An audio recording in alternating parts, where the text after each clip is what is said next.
তো নির্বাচন করতে এত সময় লাগবে না। এই নির্বাচন তো শেখ হাসিনা 15 বছর আটকে দিয়েছিলেন, ভোটাররা ভোট কেন্দ্রে যেতে পারেনি, ভোটাররা যাওয়ার আগে দেখেছি তার ভোট দেওয়া হয়ে গেছে, দিনের ভোট রাত্রে হচ্ছে, রাত্রেবেলায় ব্যালট বাক্সগুলো পরিপূর্ণ করা হয়েছে। আমাদের নির্বাচনী ব্যবস্থা, আমাদের নির্বাচনী প্রতিষ্ঠান, আমাদের গণতান্ত্রিক প্রতিষ্ঠান সবগুলো পা দিয়ে দুমড়ে মুচড়ে শেষ করে দিয়েছে শেখ হাসিনা। আমাদের সেই গান্ধীতে ফিরে আসতে হলে আমাদের এই প্রতিষ্ঠানগুলোকে সজীব করতে হবে, প্রাণবন্ত করতে হবে। তো এইগুলোর জন্য এত গরিবসী কেন? কেন এটা কঠিন হবে? নির্বাচন কমিশন যদি সঠিকভাবে কাজ করে তাহলে ডিসেম্বরের মধ্যে, ডিসেম্বর কারণ আপনার জুনের মধ্যে নির্বাচন করা সম্ভব, জুলাইয়ের মধ্যে নির্বাচন করা সম্ভব। কারণ এদেশের জনগণ আজকে 1.5 যুগ ধরে নির্বাচন ভোট দিতে পারে না।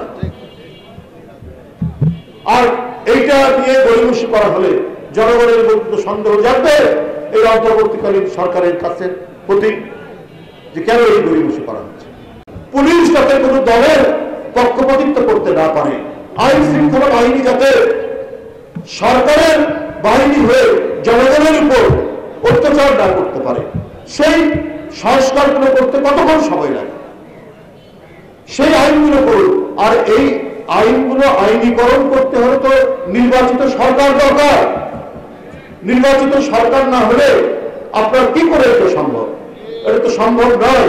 এই জন্য আগে জাতীয় সংসদ নির্বাচন দরকার, তারপরে না স্থানীয় সরকার নির্বাচন। কারণ বাপেরই জন্ম হলো না তো সন্তান জন্ম হবে কি করে? বাপিরা সন্তান জন্ম দিবে।